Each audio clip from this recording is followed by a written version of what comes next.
All right, we're ready to go. Good evening, everybody. Welcome to our Revelation study. I am here, Hector's here running the stream, and then we have on Zoom, we have Dewey, Nancy, and Dan, which you'll be able to hear them as they interact as we go. So we're going to be in Revelation 21. The section we're going to be working our way through, completing probably not, but working our way through is verses 9 to 18. And Dan will be reading that for us in just a moment, but we're going to pray first, as we always should. Father, in Jesus' name, we come seeking your help because we want not just to understand words on pages, but we want to understand reality the way you do, your kingdom, the future, yes, but also the calling you have on us right now in this world as you wage war against your enemy, as you seek and save the lost. So, Father, please help us understand. And may these images ignite our imaginations. May they move us to courage and obedience, love and humility. We thank you for this gift. Thank you it's been carried forward through the generations so that it's here for us right now in our language for us to study together. We thank you for all these gifts. We ask you for all these blessings in Jesus' name. Amen. Amen. Amen. All right, Dan, take it away. Revelation 21, verses 9 to 18. One of the seven angels who had the seven bowls full of the seven last plagues. Sorry to interrupt you, Dan. Is it possible for you to get closer to the microphone just so we can hear you better? Yeah. He didn't know he was going to have to move when he signed up for this. You gotta be minor. That's fine. Okay. There Can we you go. hear me? Much better, thank you. Okay. One of the seven angels who had the seven bowls full of the seven last plagues came and said to me, "Come, I will show you the bride, the wife of the Lamb." And he carried me away in the spirit to a mountain great and high, and showed me the holy city, Jerusalem, coming down out of heaven from God. It shone with the glory of God, and its brilliance was like that of a very precious jewel, like a jasper, clear as crystal.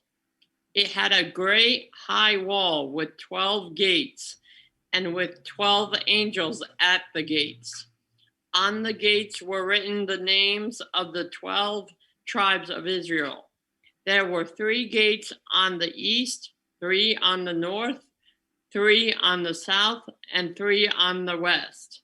The wall of the city had 12 foundations, and on them were the names of the 12 apostles of the Lamb. The angel who talked with me had a measuring rod of gold to measure the city, its gates, and its walls. The city was laid out like a square, as long as it was wide. He measured the city with the rod and found it to be 12,000 stadia in length and as wide and high as it is long.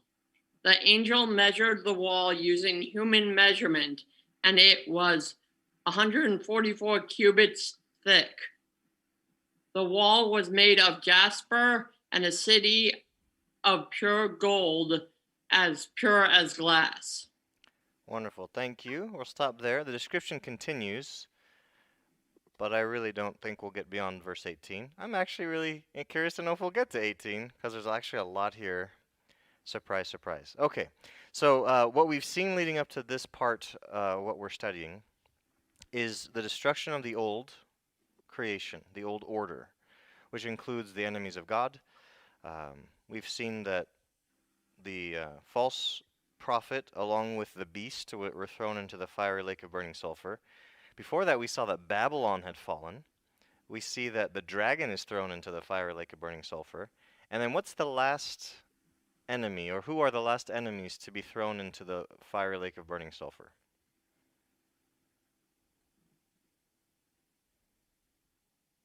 Kind of goes with what Paul said in 1 Corinthians 15, the last enemy to be destroyed. Who was it? Death. Death and Hades, John says, are thrown into the fiery lake of burning sulfur. We also saw that all those whose names aren't written in the Lamb's Book of Life are thrown in there. So all that is representative of the rebellion against God and his good kingdom are now gone. They're now disposed of, so to speak. So what John sees in chapter 21 is the new heaven and the new earth coming into being. And then we see God speaking himself of making all things new. It is done. He also makes a beautiful offer for people to drink without cost from the spring of life. But also along with that, and as well as a promise of being the God of his people and being their father, it says that there's this terrible warning about certain groups of people who don't get to participate in this. They're thrown in the fire lake of burning sulfur, the second death, and that's in chapter 21, verse 7 and 8. So there's a lot leading up to what we're about to read. So what we're zooming in on is not the entire reality of the new creation, just one really important part of it. Before we jump into this, though, I wanted to remind you, so turn with me, if you would, to Isaiah 65. I want to remind you that prophetically, from the Old Covenant scriptures, what John is experiencing fits exactly in with what God has already shown us. We've talked about this before, but I think it's worth a reminder. In Isaiah 65, we're just going to read the first few verses. Look at how God does this in Isaiah, and it parallels here in Revelation, which we've seen all the way through the Revelation. So in Isaiah 65, starting in verse 17, "See, I will create new heavens and a new earth. The former things will not be remembered, nor will they come to mind. But be glad and rejoice forever in what I will create." Now listen to how he starts to really specify here at the second half of verse 18. "For I will create Jerusalem to be a delight and its people a joy. I will rejoice over Jerusalem and take delight in my people. The sound of weeping and of crying will be heard in it no more." And as he goes on to describe what we understand to be the way of things in this new creation, he's specifically talking about in Jerusalem. So I just want to remind you of that as we carry on here in Revelation 21.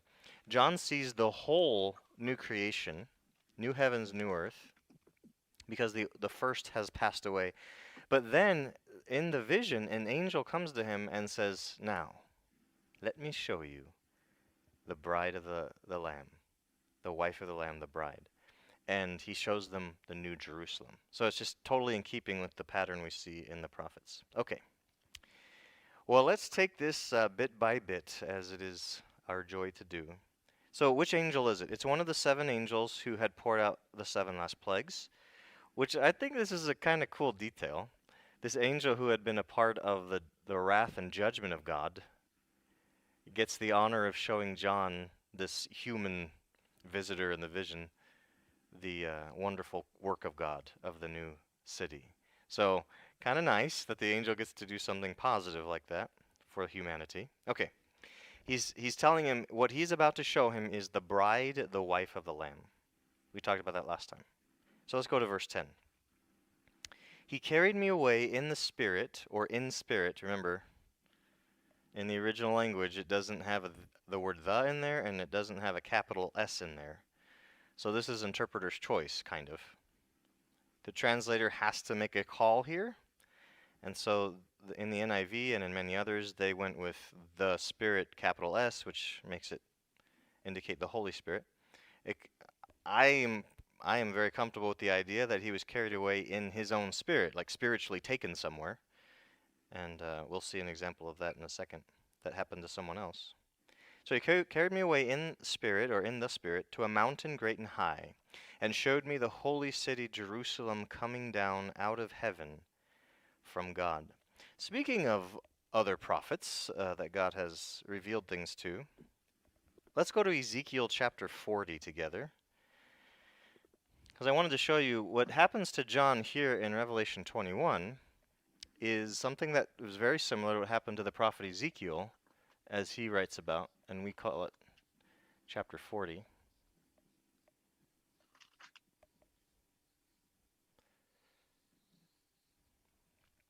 I say the whole chapter. We're not going to look at the whole chapter, but the whole chapter is in view here. In fact, beyond chapter 40 in Ezekiel is in view here. But I just wanted to point out a few things about the parallels. Word of warning or caution, maybe. So I've been referencing different materials, people's thoughts on the Revelation, to see if they have any good insights.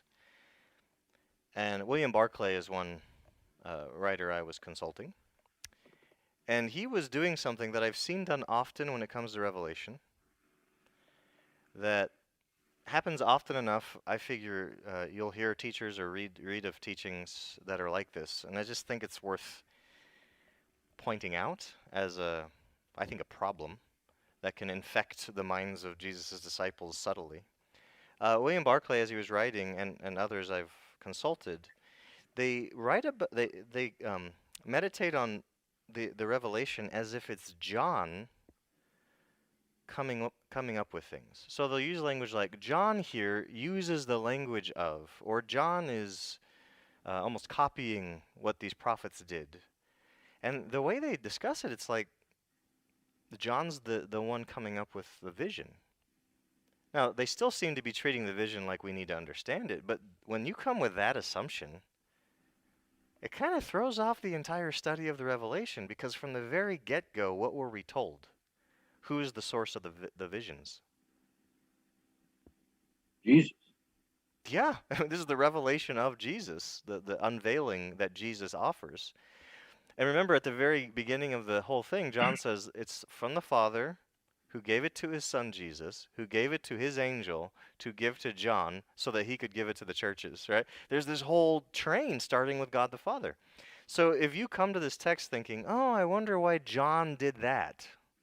I wonder why John's mentioning this, as if the vision wasn't happening to him, to me, it ruins the whole thing. I don't even know how to study the book if that's the way it went, because now I'm just picking John's brain. Well, what? What I'm trying to understand is God's mind, and that's what the vision gives us. So, anyways, side note, just be wary of that if you see that. We want to understand the vision, not John.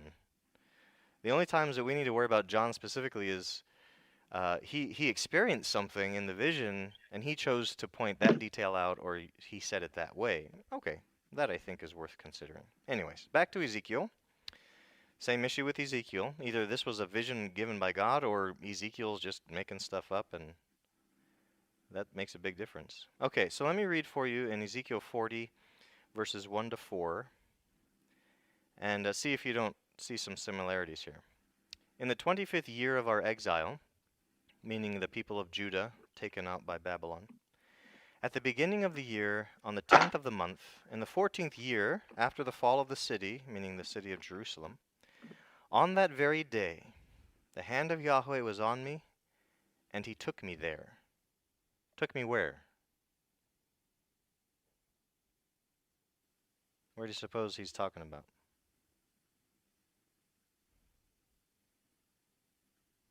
I'm assuming he's referencing the The fall of city. the city. Yeah. So the fall of the city, this is kind of this long since then, and on that day he took me there to the city. Now remember, he's off in exile. So if he's taken to the city, he's either taken there physically, transported there, or he's taken there in spirit. We're going to think on that. In visions of God, he took me to the land of Israel. Okay, so he's just told us right there, didn't he? He didn't physically take Ezekiel there. In visions, he took him there. He set me on a very high mountain. See, right there is one of the reasons I came to this text. John said this angel took him away in spirit to a mountain great and high, similar to what Ezekiel experienced. He said, a mountain on whose south side were some buildings that looked like a city. He took me there, to that place, that city, and I saw a man whose appearance was like bronze. He was standing in the gateway with a linen cord and a measuring rod in his hand. Well, that's interesting. The man said to me, Son of man, look carefully and listen closely and pay attention to everything I'm going to show you, for that is why you've been brought here. Tell the people of Israel everything you see. So Ezekiel, as he's going to go around with this person and basically just write down all the measurements that he's being given. He's the note taker, as this other person does all the measuring. Does that sound similar to what we're seeing in the Revelation? John's basically experiencing um, not exactly the same thing, but a very similar thing to Ezekiel. But here's something so sweet about John's experience. He gives us clarity as to what Jerusalem he's having measured. This is not. Do you remember back in chapter 11? John himself was given a measuring rod to measure. Let's go back there. Revelation 11. I told you we're going to do a lot of turning tonight. Now, it wasn't the whole city. Well, hold on. Yeah, okay. I want to make sure my suspicion was correct. My memory doesn't always serve me. It wasn't the city that John was told to measure here, but listen again to what happens in Revelation 11. I was given a reed like a measuring rod and was told, "Go and measure the temple of God and the altar and its worshippers, but exclude the outer court. Do not measure it, because it has been given to the Gentiles. They will trample on the holy city for 42 months." Then it talks about the two witnesses. So in the vision already, and we studied this like 2 years ago or something, I don't know, year and a half ago. Already in the vision, John's seen this prophetic measuring thing come up in the vision. But he was the measurer in that case. We never see him do it, which I mentioned back then. It's a little weird to me. Like, we see the introduction to this thing that's supposed to happen, and then we never find it happened. We just move straight into the two witnesses. Now, did he measure it? And if so, why? Because he didn't pass it on to us. It's just weird, the whole thing. Now, when you look at chapter 11, when John is told to measure, which temple is he being told to measure? The earthly one or the heavenly one?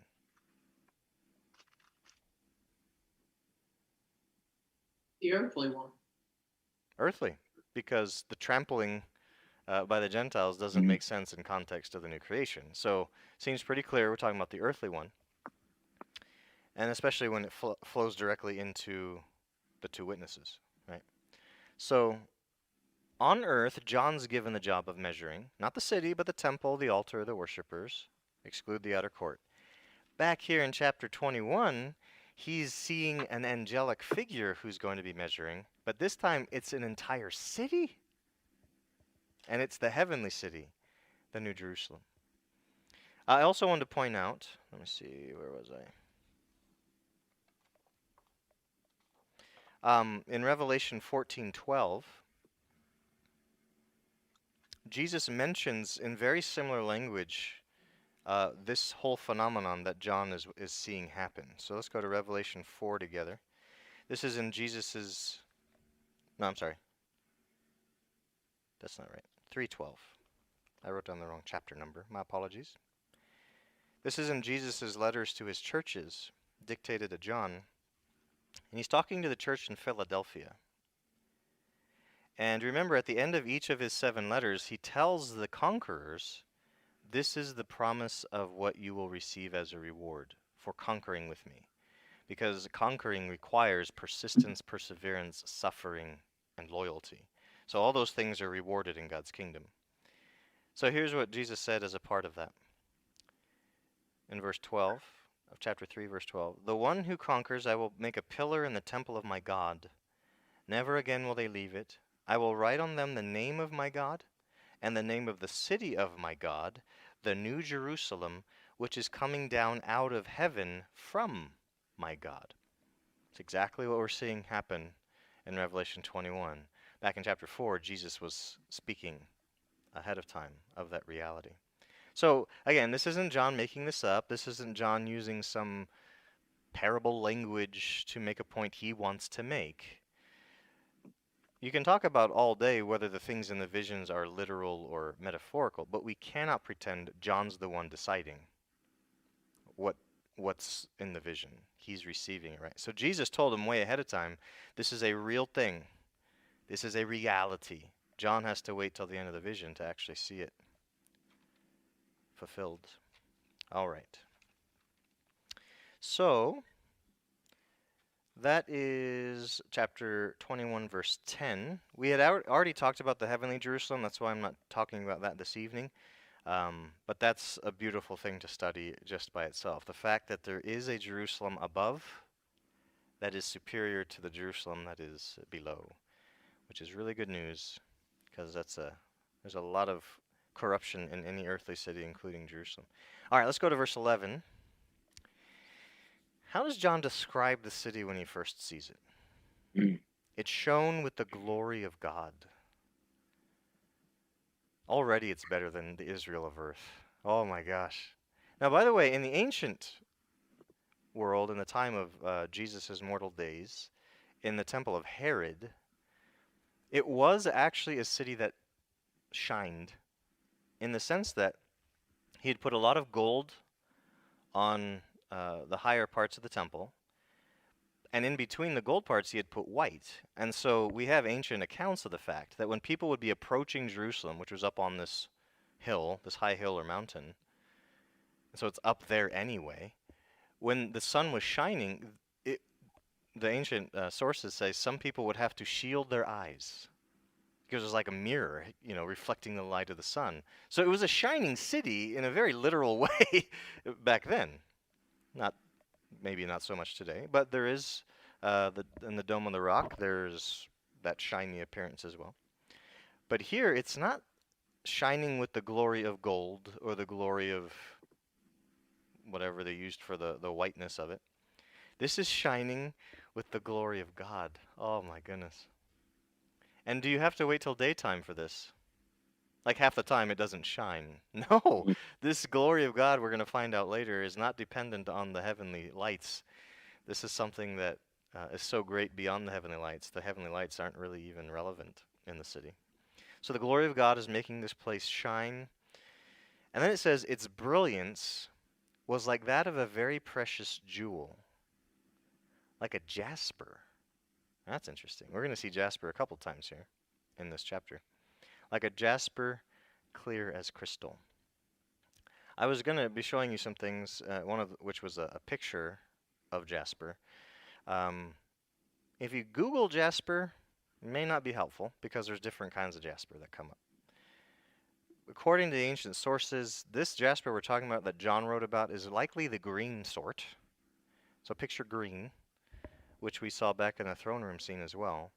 So picture a very bright, shiny, so pure that it's like, what does he say? Clear as crystal. Hello.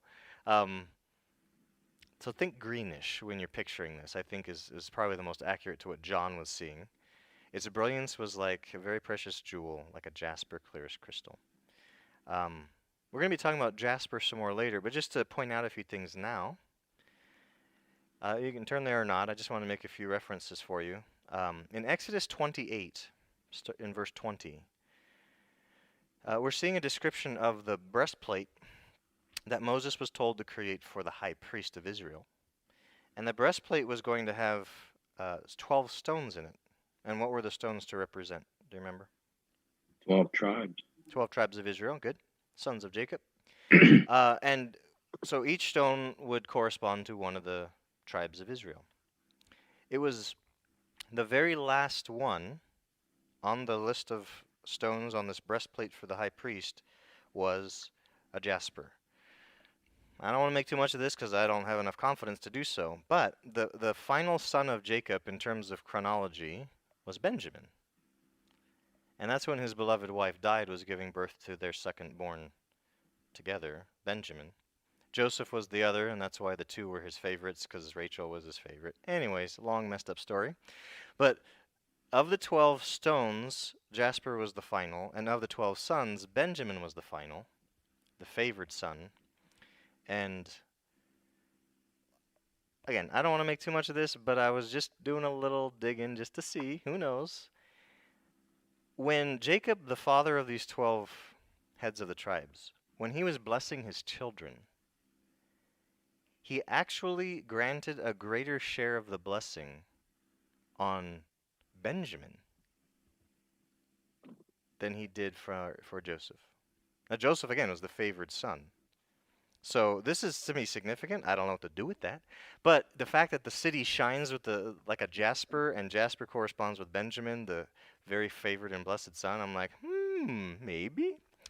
Also, jasper is, we're going to get to this later, but when you look at the foundations of the city, who are the apostles, and then there's a jewel for each foundation, kind of the same thing as the breastplate. It seems to correspond to the apostles.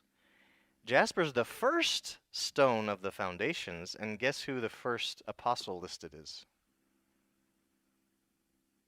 It's Peter. And Peter gets the special blessing. Blessed are you, Simon, son of Jonah, for this confession that he had made of Jesus being the Christ, the Son of the living God.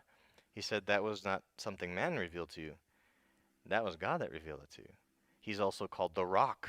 He's also told that on this larger rock I will build my church, etc., etc. And Peter is clearly the leader of the apostles. I don't know how you can argue any other way when you read the story. So anyways, I couldn't ignore this interesting connection that Benjamin, the most blessed son, we'll say, is represented by the jewel jasper.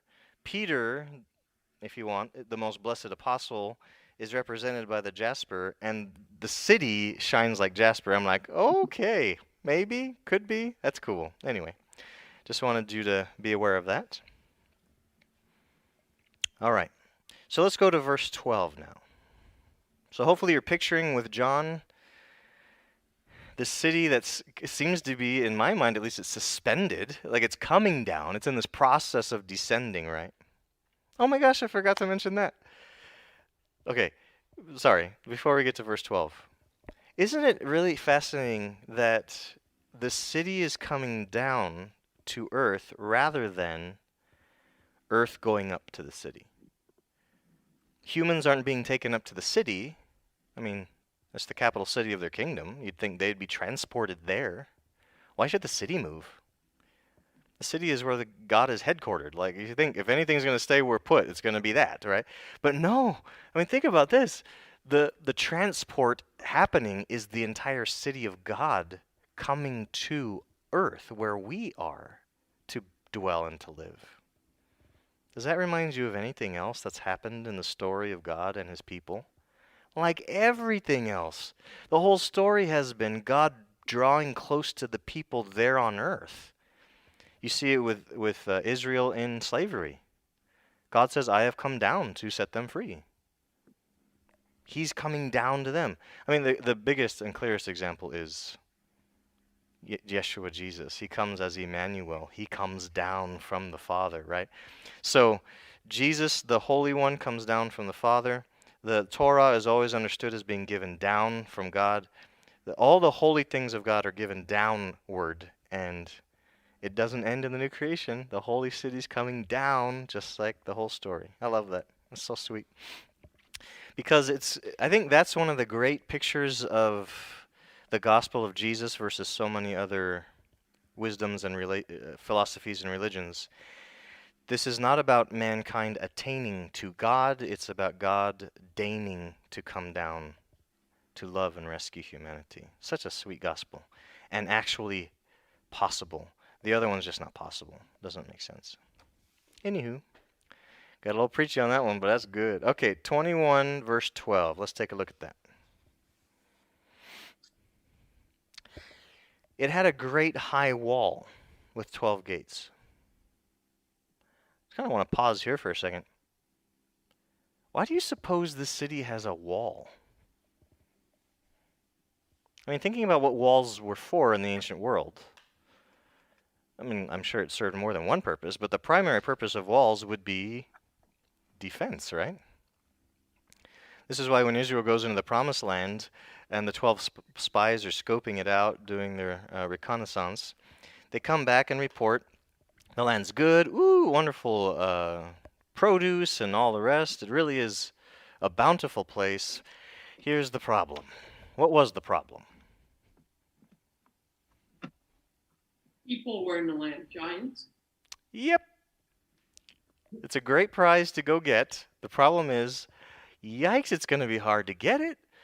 There's big people, there's a lot of people, there's big cities with big walls. Like the whole thing was just intimidating. And so, of course, big walls means hard to take. It's well defended. So anyways, the whole idea of walls in the ancient world for a city was defense. And I'm thinking about this. This is the new creation. All the enemies of God are put down, put aside. They're gone. Why would the city of God need a defense at all? What's going on here? And I can't say that I have a great answer for you. I just think it's interesting that in the vision, John sees that the city has not just a wall, by the way. How did he describe it? It's great and high. What are Ryan, you defending against? I heard. doesn't it say somewhere, I'm not sure where, that people come in and out of the city freely? Yeah, later on in the vision, he sees the kings and the peoples of the nations coming in. Yeah. So again, the wall's a question. Yeah, right? And by the way, 12 gates. So clearly entrance is desirable, right? Because all sides have gates and multiple gates and all that. So keeping people out doesn't seem to be the goal. The only other thing I can think of is it creates the boundary of the city. So anyway, we're not quite here yet, but I'll just throw this out there because this is the question on the table. Some people, when you think of the first creation, some people believe the entire earth was Edenic. I mean, that there was a Garden of Eden and it was kind of everything. Until we messed it up and then everything became a mess. There's a couple of reasons that doesn't make sense. Number one, the language is a very isolated location that Eden was. Like it tells you exactly where it was. But also, they got kicked out. So clearly there was a boundary line to Eden, or else how do you get kicked out of it, right? I think that's something similar to the way people envision, if they even know about a new Earth. Well, a lot of people don't even know that's a thing. But if people are aware of the fact there will be a new heavens and new earth, a lot of people picture that everybody is living in this city we're reading about. That's heaven. That's where everyone will be. That's the whole earth. But the walls clearly show us there are boundaries to this city. People are coming in and going out. There are people who live outside the city. So just keep that in mind. Just like Eden, this isn't everything on the new earth. This is a location on the new earth where the king dwells. So maybe the walls are there just to indicate that's the city of the king. Now the whole earth is his and everyone on the earth is worshiping him, but that doesn't mean that everyone's in the city with him all the time. That's just the best thought I've got for that. All right, now it says there's 12 gates with 12 angels at the gates. We're going to be talking about the wall and its dimensions later when John gets to that. So now we're just going to focus on these gates. Gates, of course, whenever you've got walls, you want people to come in and go out. So you need to create a way for them to go in and go out. Unfortunately, gates become the weak point of your walls. Why in the world would you want 12 of those weak points? Well, in this case, he's not too worried about any invaders, so it's okay. You could have as many gates as you want. Why are there 12? I mean, John gives us a pretty good hint here. One for each tribe. Yes. So the number 12 here seems to correspond to the number of tribes of Israel. Not only are there 12 gates, it says there are 12 angels at the gates. Now here's where your language gets a little interesting. Does that mean there are 12 total angels, one at each gate? Or are there 12 angels at each gate? I don't know. I'm not an expert in Greek enough to know if the Greek tells you for sure which way it means. It doesn't really matter though, does it? Why are there angels at the gates? This seems defensive to me. Either that or it's, halt, where are your papers? But even that's defensive. It's a security thing, right? I don't understand it. It's very possible that this is simply to indicate these are God's servants, these are God's soldiers, and that's what soldiers do. It might just be a picture for humans to gauge the greatness of the king. This isn't literally how it's going to be, but this is what John's seeing, so there's a reason we're meant to see it this way. It's supposed to tell us something. So there's an angel, not a human, but an angel at each gate, or 12 of them at each gate. So it's either 12 or 144 total, however you read that. And not only that, but written on the gates were the names of the 12 tribes of Israel. I've got a similar question here. Does this mean that, let's say on this gate you have one tribe listed, like this is the gate for Reuben, and then on this gate over here you've got the Simeon gate. Like, that's possible. That could be what it means. Or it could mean on each gate you have all 12 with a memorial to them. So no matter which gate you enter, you see all 12 names. Which one is it? I don't know either. I have no idea. Okay, so here's another cautionary tale. I don't remember if I was listening or reading, but there was one Bible teacher who was going through whatever he was going through. I don't think it was about Revelation, interestingly. But he had this he had this idea that the reason there are 12 gates, and he thought it was one name for each gate, okay? This is where his mind went with this.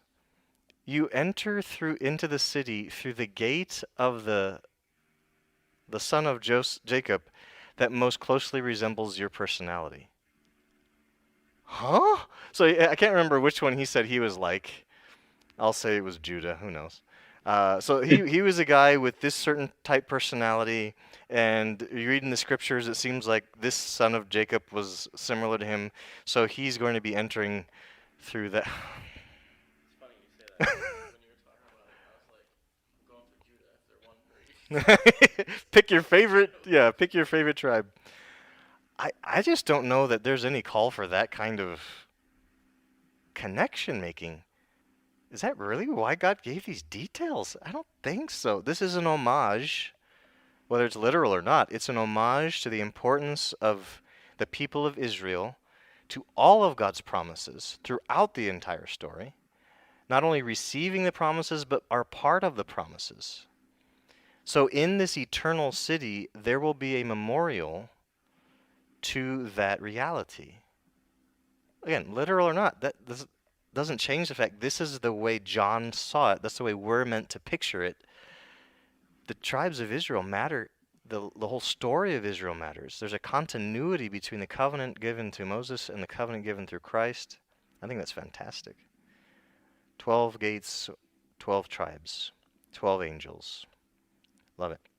All right. What else? Did I have anything else here? Like the angels are? Yeah. Guarding the word of God. Maybe the 12 tribes, and that they were supposed to guard the word of God since in the temple. Oh, the tribes are guarding it. I got you. Yeah. By the way, interestingly, not for the city, but for the temple. When Solomon originally built the temple, guards were assigned from the Levite tribe. Guards were assigned at each gate entering the temple. And so that came to my mind also when I think of the tribes on the walls, the angels being there.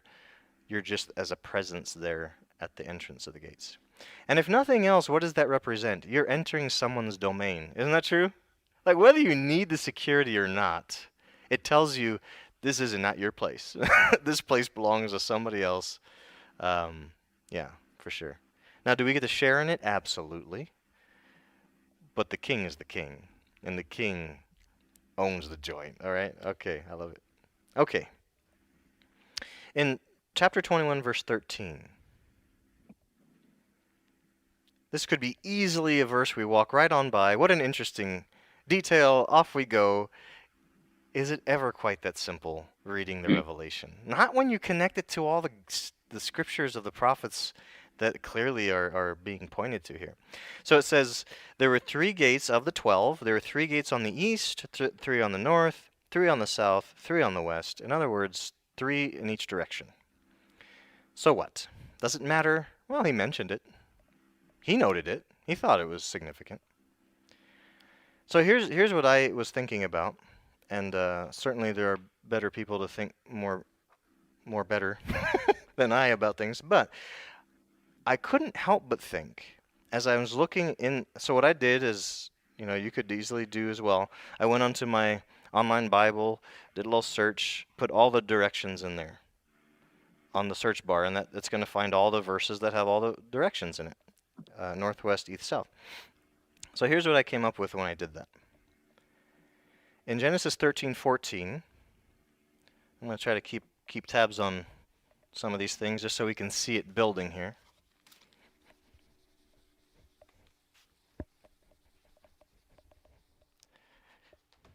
Because this is pretty sweet when you start putting the pieces together. Where'd you go? In Genesis 13:14,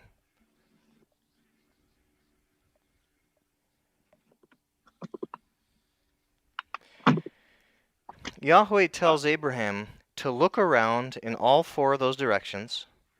And he told him, and this is after Lot went off on his own. They split, Abraham and Lot split because they just couldn't share the land that they had. So once Lot's gone, Yahweh tells Abraham, look around in all four directions. He says that he would give him all of that land and that land to his descendants. Look around you in all four directions. All of this land will belong to you.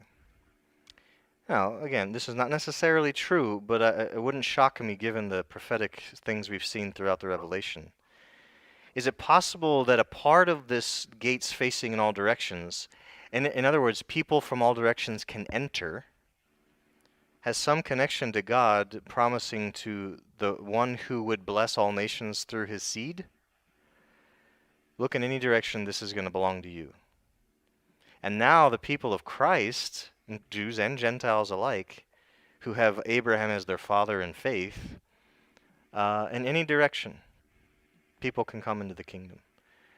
All of this world belongs to God and to his children. So if you're in the city, you look in any direction, this is the kingdom, right? Oh, that's awesome. In Genesis 28:14, the promise is made that Abraham's descendants would spread out in all four directions. So here we have land in all four directions, and here we have descendants going all four directions. And again, this is Abraham, which leads us again to the significance of the tribes, the 12 tribes, the great-grandsons of Abraham. In Deuteronomy 3:27, I'm not sure that this has as much to do with it as Abraham's, but I think interesting. In Deuteronomy 3:27, Moses is told to look in all four directions at the land of Canaan, since he wouldn't be crossing the Jordan. Isn't that the sad story?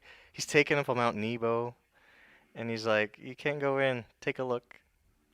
Look at what you can't have. Look at what you can't share in." Oh, Moses, you did so great, bud. Had to hit that rock, didn't you? Arg, But anyway, so he's told, look in all four directions. All of this is belonging to the children of Abraham. In 1 Kings 7:25, this is the Solomon Temple description, and a part of that description is that, we've talked about this many times, it's the sea, the bronze sea, that large washing container for the priests. And there were 12 animals represented holding up the bronze sea. Do you remember which animal? Bulls. These strong, powerful animals, right? So there are 12 of them, and guess what? What was the arrangement of these 12 bulls underneath that bronze sea? Three in each direction, north, south, east, and west, just like the gates on the heavenly Jerusalem. I mentioned before, but again with the directions involved this time, in 1 Chronicles 9:24,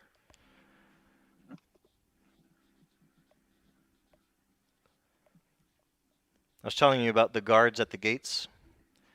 Well, according to this, the guards were gatekeepers of the temple were on all four sides, east, west, north, and south. What does that tell you about the temple?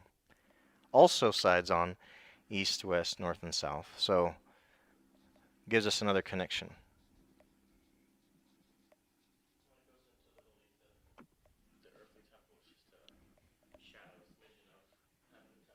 Yes, good. Yeah, parallels for sure, even if lesser, yeah. Bowls of the sea. Okay. What else we have here? Ooh, now we're getting to some stuff. All right, now we're getting to some goodies of the gospel. Psalm 107, verses 2 to 3.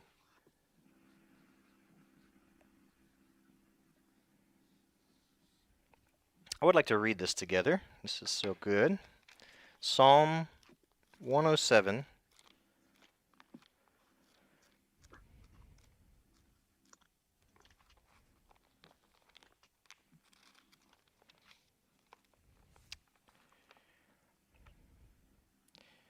Give thanks to Yahweh, for he is good. His love endures forever. Let the redeemed of Yahweh tell their story. Those he redeemed from the hand of the foe. Those he gathered from the lands, from east and west, from north and south. So that God here is depicted as having gathered from all directions people from the various lands, and he has, according to verse 2, redeemed them. Now, is there a fulfillment more directly for the people of Israel? Well, certainly in the time of the gathering from those who had been in exile, and into the future, the Jews are still anticipating this. More and more peoples are being brought from all the directions to regather, reconstitute as a people. Because remember, when before Judah was taken down by Babylon and exiled, the 10 tribes up north were taken off into exile by Assyria, and we lose track of them in the biblical story. They're lost. They're called the lost tribes. So this promise was always there that the peoples of the tribes would be reconstituted, regathered from all the directions on earth. Is it talking about that? Very possibly. Is it looking prophetically ahead to peoples of all kinds, even Gentiles coming in? That's when we get to this next verse. Ooh, I love it so much. This is in Luke 13:29.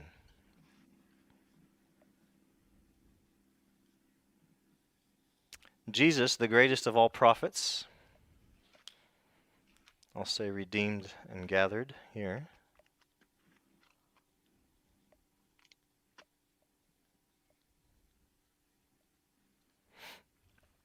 Jesus, our Messiah and the greatest of all the prophets, had a word to say about this four-directional emphasis here.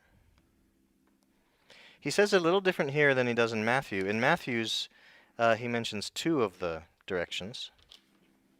Here in Luke 13:29, he mentions all of them. It's a different context as well.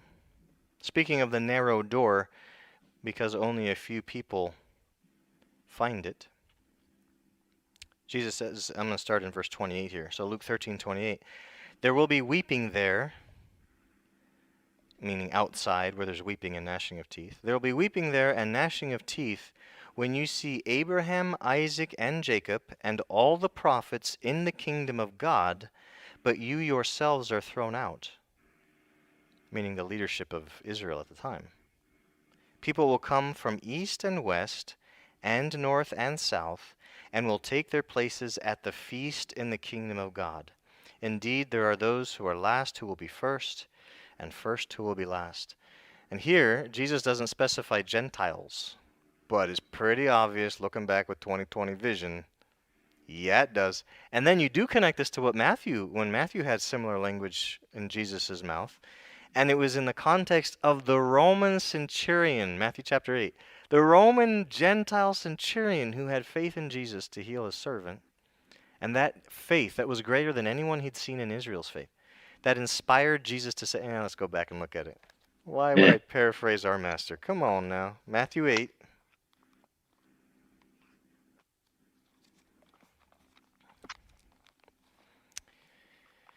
Let's start in verse 10. His reaction to this great faith of the centurion Gentile guy. Matthew 8, verse 10.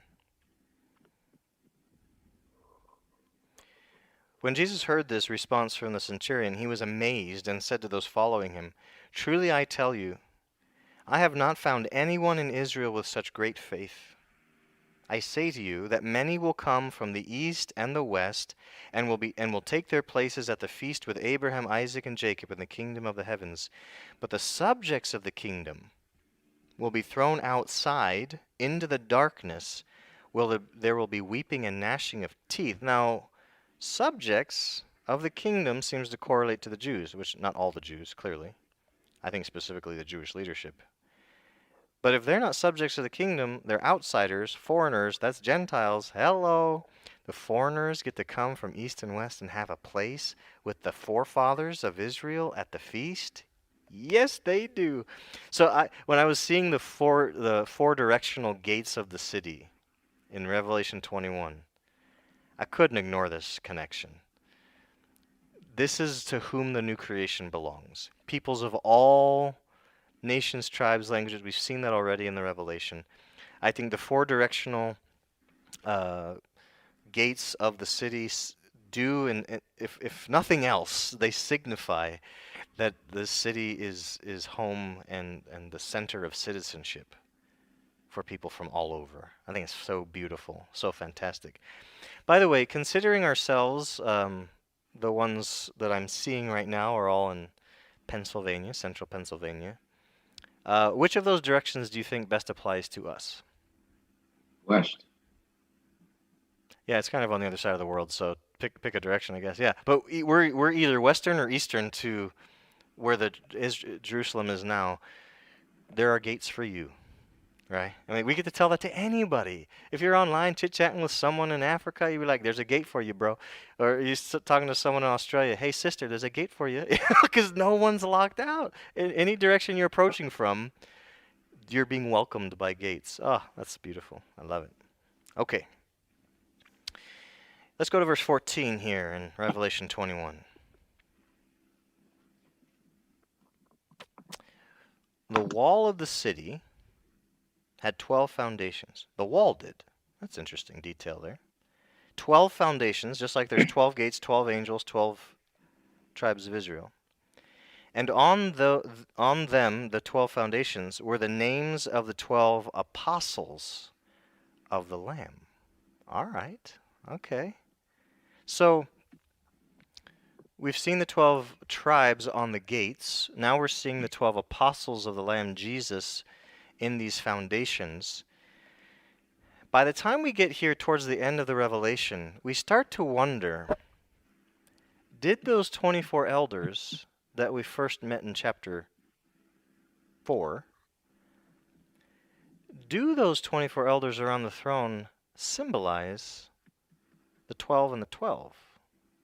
Perhaps. Elders, meaning the wise, the older, the more mature and experienced ones. Could it be that those human-looking elders around the throne, when I look at the city and see that the 12 tribes and the 12 apostles within a few verses are being depicted as so worthy of honor in the new city, makes me wonder.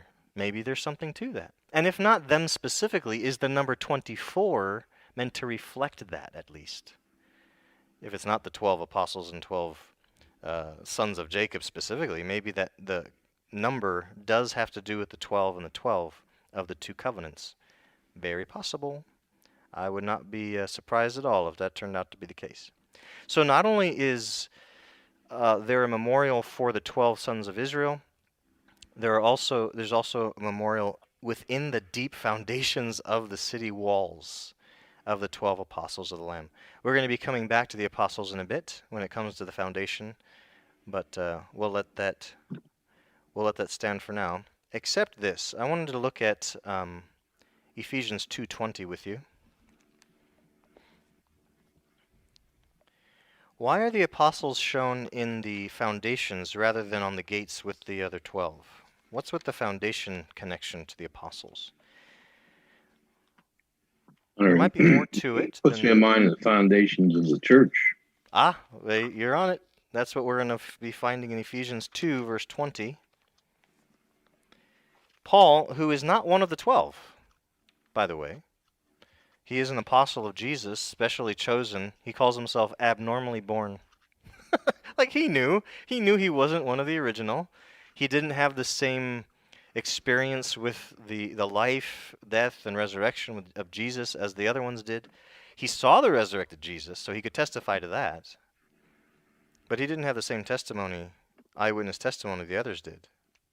But here's his description of Christ's body, his people, the church. Let me read starting in verse 19 here in Ephesians 2.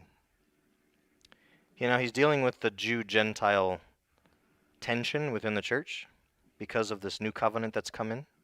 How do you handle it, guys? He said, consequently, you are no longer foreigners and strangers, you Gentiles, but fellow citizens with God's people and also members of his household, built on the foundation of the apostles and prophets, with Christ Jesus himself as the chief cornerstone. In him the whole building is joined together and rises to become a holy temple in the Lord. And in him you too are being built together to become a dwelling in which God lives by his Spirit. Now that's speaking in metaphorical terms of the church being a temple. And we have plenty of testimony to that being true. But apparently, in this new city, this heavenly Jerusalem, there is a memorial there as well, eternally a memorial to the role that these 12 apostles of Jesus played. I hope that just looking at the fact that they're memorialized in these really concrete ways in the vision, I hope that we can pause and just give thanks, just be appreciative of those 24. Now, admittedly, the 12 sons of Jacob, I'm not sure that they were aware or consciously doing anything to bring about our great salvation. I don't know that they were like, guys, we are a really important part of God's promises to the world. Let's do this. I don't know that that's true. They were pretty messed up. Their story is not pretty. But God uses them to bring about the great work. But certainly for the apostles. Like, can we say that we have given, purposeful thought to the fact that without those 12 men, minus Judas plus Matthias, without those 12 men, we have no gospel. We have no confidence that Jesus is Messiah or that he's alive. We have no understanding of what it all meant, right? Without the apostles, you could know Jesus existed and it wouldn't help you to know that. It doesn't do you any good.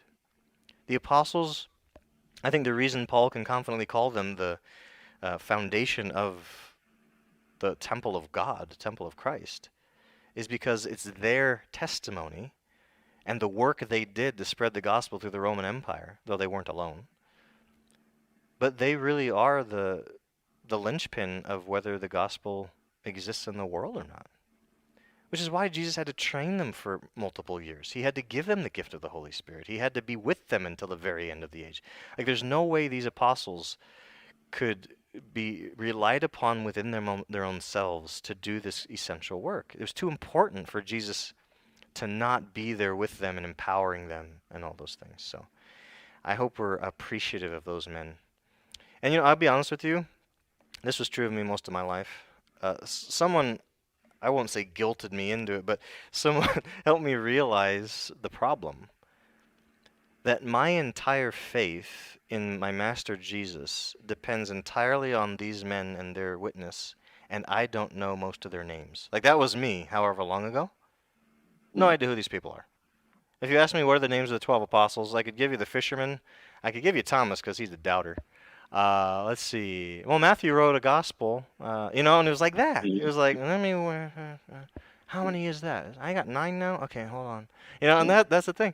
But then when somebody helped me realize how crucial they are, I decided to purposefully know them, know their names, try to get to know their story.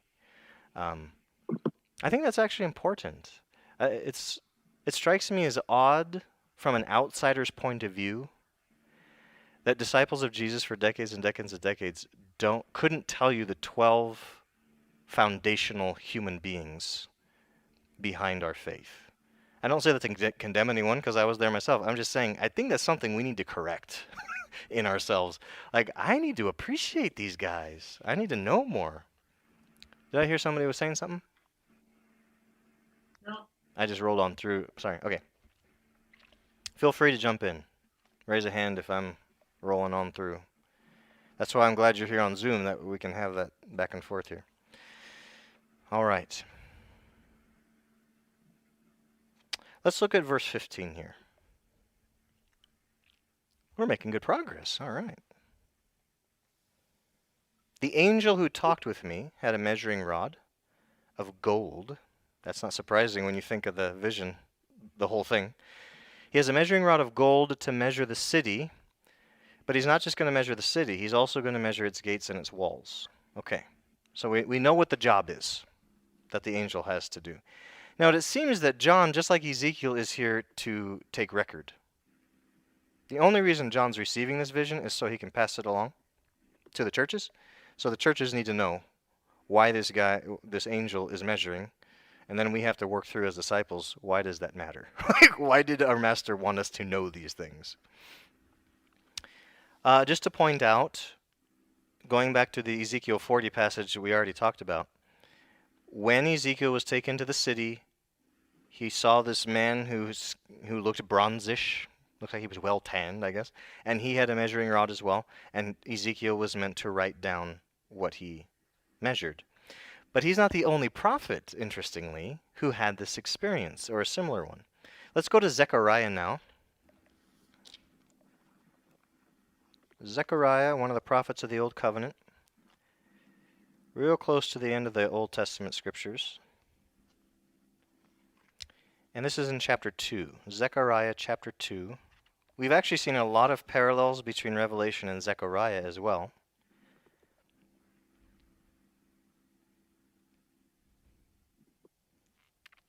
All right. He says, "Then I looked up." This is, again, Zechariah 2, starting in verse 1. "Then I looked up, and there before me was a man with a measuring line in his hand. I asked, 'Where are you going?' He answered me, 'To measure Jerusalem, the city, to find out how wide and how long it is.'" Now let's pause right there. Whenever you see someone setting out to measure something, what immediately do you start assuming is going on? Why would anyone have measuring tape out? Building. They're going to build something. Yeah, right? There's some kind of project underway. Somebody's up to something. I was thinking about this, chuckling to myself. What if, I walked into my house one day and Christy had the tape measure out and she was just measuring the kitchen, the dimensions. I'm like, "Hey, what you doing? What's going on? Something's up. We haven't talked about anything in here." He's like, "Oh, nothing. I just like measuring stuff sometimes. I just like to get the measuring tape out." And what are you talking about? No one does that. That's weird, right? So when you get a measuring instrument out, it's because you're up to something. You've got a project underway. I think the prophet Zechariah understood this. I think the prophet Ezekiel understood this. John certainly understood this. As soon as they saw a being with a measuring line in their hand, God's up to something. He asks him, "So where are you headed?" The guy says, "I'm headed to Jerusalem to find out how wide and how long it is."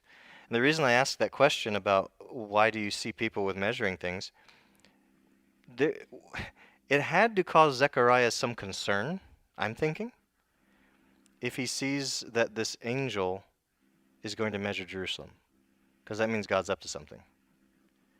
And it's either going to be good or it's going to be bad.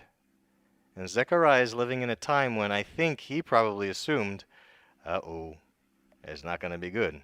The people of Israel or Jerusalem are not people who deserve a good project right now.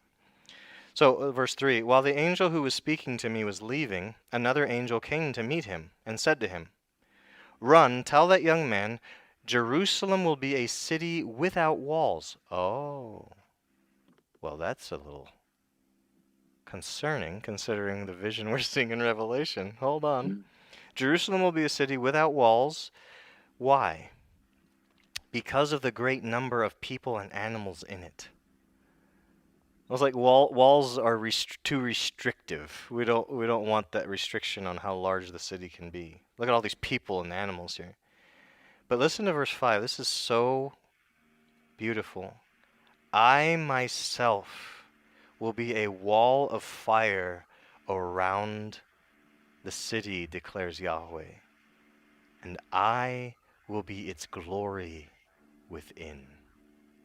Oh man, that's one to treasure. That's one to hold on to. What an image, what a visual of God's love and concern for Jerusalem. Wall of fire, what does that remind you of, by the way? Does that take you back to anything in the story? God being a wall of fire of protection? Exodus. Good. What part of that story in Exodus? After they left Egypt, they wandered and moved according to the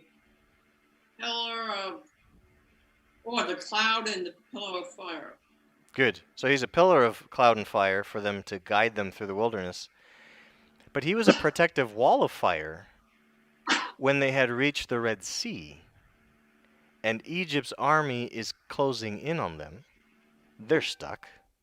They're panicking, thinking they're going to die. We might as well have stayed slaves in Egypt and at least survived. Now that we're not slaves anymore, we're going to die. Yippee. And so do you remember, in order to protect the Israelites from the Egyptian army closing in, God comes down as fire on one side and cloud on the other. It's so beautiful. Love it. And as I understand the story, he's buying the Israelites some time to get their act together. Because Moses hears all the complaints of the people. He's like, oh, Yahweh, they're all crying out to me because they think it's better to be back slaves rather than dying here. And I love Yahweh's response. He said, why are you talking to me about this? Raise up your staff. Let's go. It's almost like we can do some things here, but you got to stop yakking about it. Let's go. So anyways, that's when Moses obeys. God blows the winds and opens up the waters. But yeah, God is that protective wall of fire then. He uses similar language here. For Jerusalem, he says, I will be the wall, and I will be its glory within. Oh my goodness, that's beautiful. So prophetically speaking, I was curious about why he says here there's going to be no wall, and in Revelation 21 there's a great wall that's very high. I think that's worth thinking through. But I just wanted to point out both Ezekiel and Zechariah had a similar experience to John when it comes to seeing someone who's going to measure. We did talk about this before back in chapter 11. That was a while ago, so I want to just give you a quick reminder here. Prophetically speaking, wanted to remind you that when God speaks of measuring, it is either for blessing or for judgment. So I was just going to walk through some of these with you from the Old Covenant scriptures. In 2 Kings 21 verse 13, Yahweh speaks through a prophet. He says, I will stretch out over Jerusalem the measuring line used against Samaria. That was the capital city of the northern nation of Israel. They had already been judged. He says, I will stretch out over Jerusalem the measuring line used against Samaria and the plumb line used against the house of Ahab. He was an Israelite king. I will wipe out Jerusalem. So the measuring line was a measuring line of judgment in that case. In Isaiah 28 verse 17, I will make justice the measuring line and righteousness the plumb line. Hail will sweep away your refuge, the lie. And he was speaking of their hypocrisy. They were truly wicked, acting like they're okay because I've got the temple. We're okay because I take my sacrifice. No way. In Isaiah 34:11, God will stretch out over Edom. That's the nation founded on Esau. God will stretch out over Edom the measuring line of chaos. Hello. And the plumb line of desolation. So that's not the kind of measuring line you want God to pull out of his toolbox. Jeremiah 31 verse 39. This is good news. Oh, this is the regathering and the new covenant. The measuring line will stretch from there, and he's giving these scenes for them to picture in Jerusalem and the temple and things. He says it'll stretch from there to the hill of Gareb and then turn to Goah. He's talking about when I regather and start a new covenant with you. Again, this is Jeremiah 31. It's going to stretch far. It's going to stretch wide. Zechariah 1 verse 16. I will return to Jerusalem with mercy, and there my house will be rebuilt, and the measuring line will be stretched out. over Jerusalem. So just to point out, when John is seeing in this vision the measuring line, to him, I don't think it's just a measuring line. To him, this is God's kingly prerogative to do a project, right? If he got out his measuring line, it's because he's up to something. And here, I think it's a picture of his newly created city for his eternal residence. All right, 21:16. Moving right along. Now we're going to get into some really, some details, but I don't want the details to just become tedious. I want us to consider, what are these details telling us here? Okay, so the measuring has begun. In 21:16, it says, the city was laid out like a square, as long as it was wide. The angel measured the city with the rod and found it to be 12,000 stadia in length. And get this now, as wide and high as it is long. Whoa. So let's take this a bit at a time. Number one, it's laid out like a square. That's not unusual for God. There's multiple things in the Old Covenant, fixtures, furniture, other elements of the tabernacle/temple that were square in the base of it, and then it would have a different height. Not cubed, but square with whatever height. So the altar of incense, the altar of sacrifice, the breastplate for the priest. It was also long. It was a square in its dimensions. There's only one thing in the entirety of the Old Covenant scriptures that I know of that God designed that is cubed in its dimensions, and that was the inner sanctuary. And so this is in 1 Kings chapter 6, verse 20.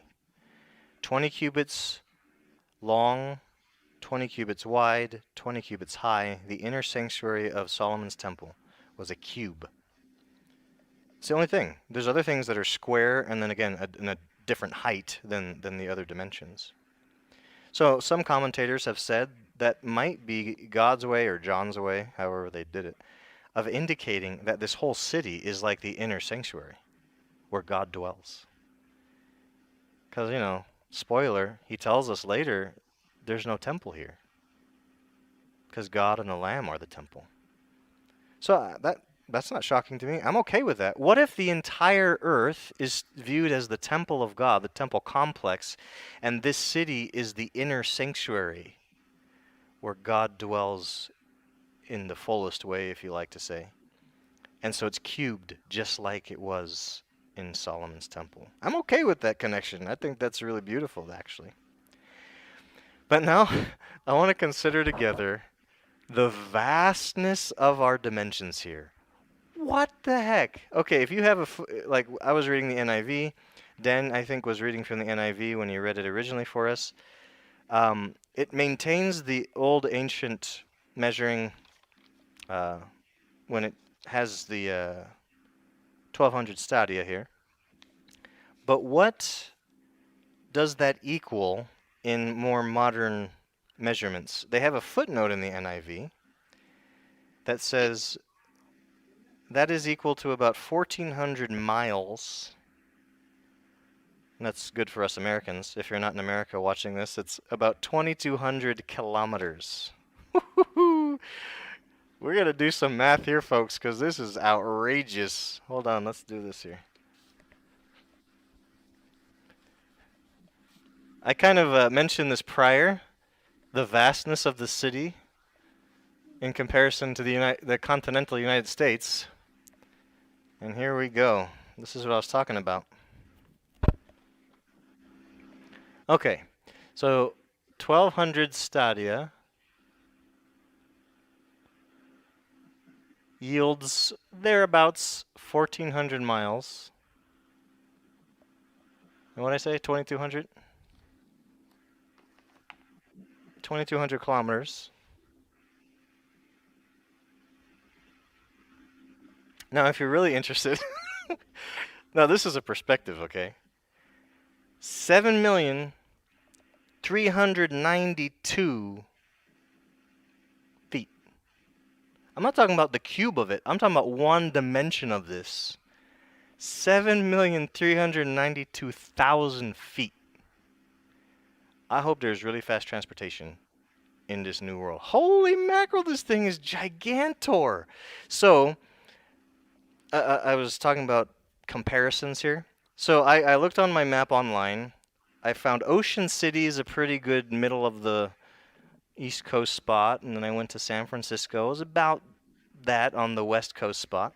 So that's a pretty good cut across the country, east to west. And they wouldn't give it to me as the crow flies. I love that phrase, by the way. It wouldn't give it to me as the crow flies straight. It gave it to me by car. So this is going to be a little bit more than the straight distance. 2,940 miles, okay? So across the U.S., land mass, continentally speaking, it's about, what did I say? 2,940. Yeah, that's about right. 1,400 is almost half the 2,940. Can you imagine a city that stretches halfway across the U.S. and goes past the U.S. north-south style, I'm guessing, that swallows up half of the U.S. in one city? Huh? And then this is the part that really kind of scares me, to be honest with you. It freaks me out to try to think about it. According to what John saw, the city is not just a square. It is as high as it is long and wide, which means it is 1,400 miles high. I don't know what to do with that image. There's nothing that we can compare to that. Here, I wanted to give you a... nuts. I had a visual I was going to show you. But it shows the Earth, and then it shows the different layers of our atmosphere with the distances and stuff like that. So, and it would give how high those different things go. So, did I write it down? Yes, I did on here. Okay, this is nuts. So the troposphere is first. That goes about 18 kilometers out of how many? 2,200. So the city is going way past troposphere, the breathable air, way past that. It goes past the stratosphere, which only goes up 50 kilometers, past the stratosphere, past the mesosphere, which is 80 kilometers. It blows way past the thermosphere. Now get this, just for perspective. The thermosphere is where the satellites and the Hubble telescope are. To me, that's outer space, for goodness sake. When I see those things, people are floating around, okay? Like that. This is, and that's only 700 kilometers. That's not even a third of the way to the height of the city. Do you know what I mean? This is freaking me out. I'm scared thinking about this. The exosphere is the highest layer of our atmosphere. I'm actually shocked it's our atmosphere. It seems like it's outer space to me because it goes up 190,000 kilometers.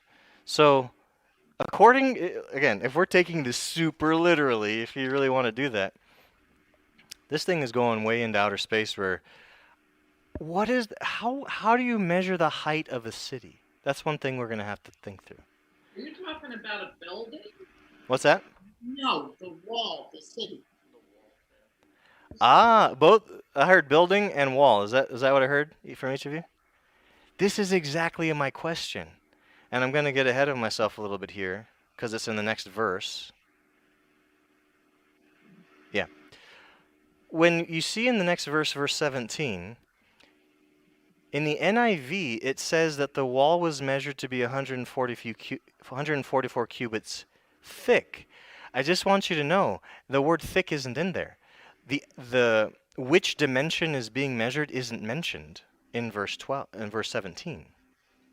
We don't know what the wall was. Some translations actually say it was 144 cubits high, which is super tiny compared to this city. So then I was like, okay, what? Hold on. I'm trying to wrap my head around what is John seeing, okay? If the wall is that high, because it's only 3 options, and we already know the length of the wall. So the only things that could be 144 cubits are how thick the wall is, or how high it goes, right? It doesn't tell us which one. If we've measured the height of the wall, that means the city is this high, but the wall is this high. So I'm like, so what else would you use to measure the city? And the only other thing I could think of was what Nancy said, which was the buildings. But what in the world are we doing with buildings that tall? Like, this is crazy. Do you have your astronaut suit on if you want to go up to the top floor? What is happening? Again, this is taking it way too literally, I'm sure. But I think the effect it's having on me is the effect it's supposed to have on us. I think this is supposed to weird us out and freak us out because this is so oversized for our experience in this world.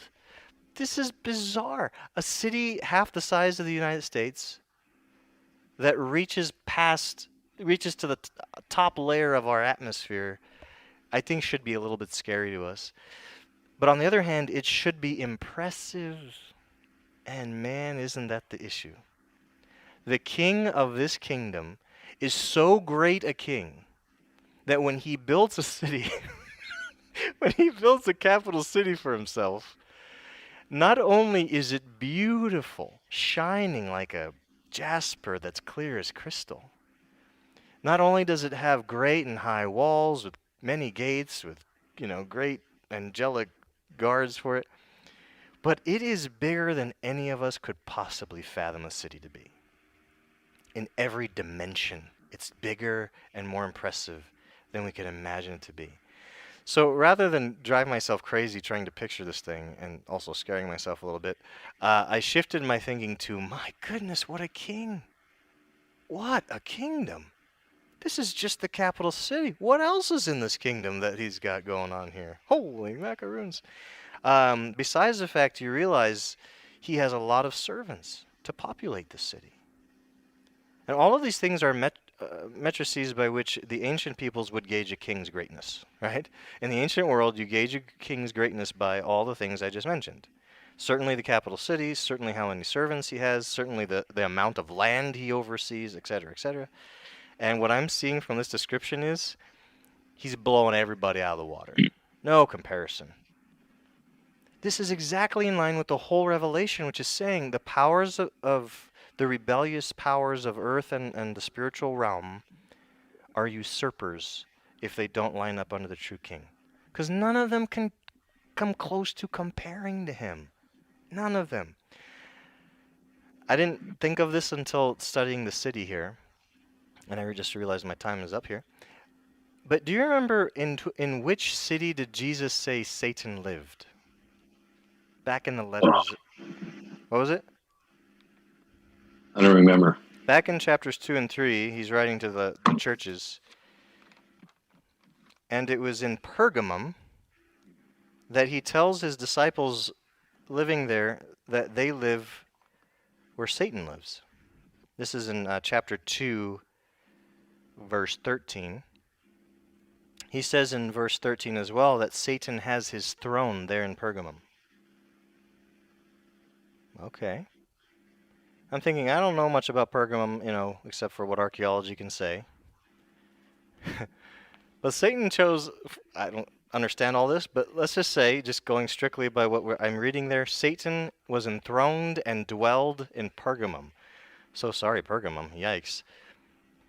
And then I'm thinking in chapter 12, he's been thrown down to earth and sea. So his kingdom is pretty vast on earth right now, I'd say.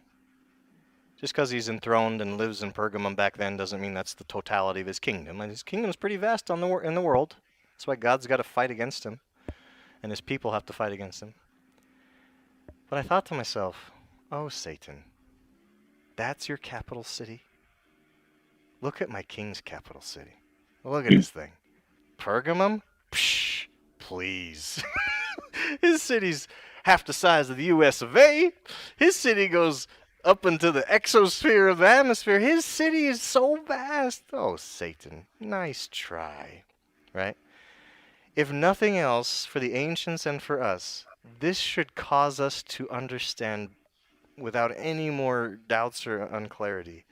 The king I serve is worthy of the allegiance of anybody. There's no king, there's no potentate, there's no president, there's no anything that could hold a candle to the true king. Look at the city he's building. Like, man. And this isn't just a pie in the sky promise that any potentate or ruler could make. This is something Jesus already said is going to be happening, and John already saw it. This is real. It's coming.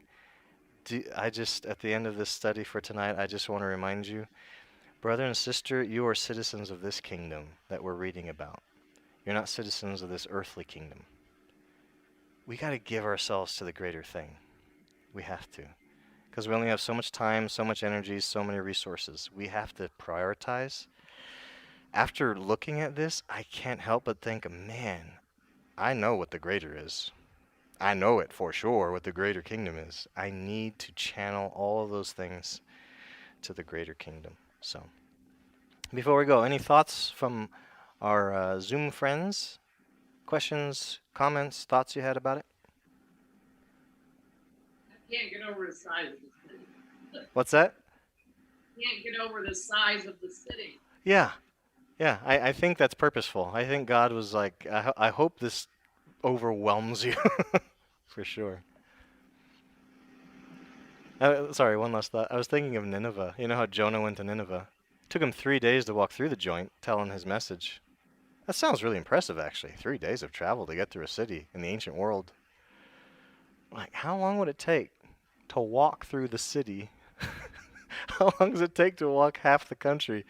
I don't want to do it. I don't know. But that's how, I mean, Nineveh was a capital city of a great empire. Weak compared to the one that's coming. All right. Well, let's say adieu to the folks at home. Thank you for joining us, and we'll see you next time as we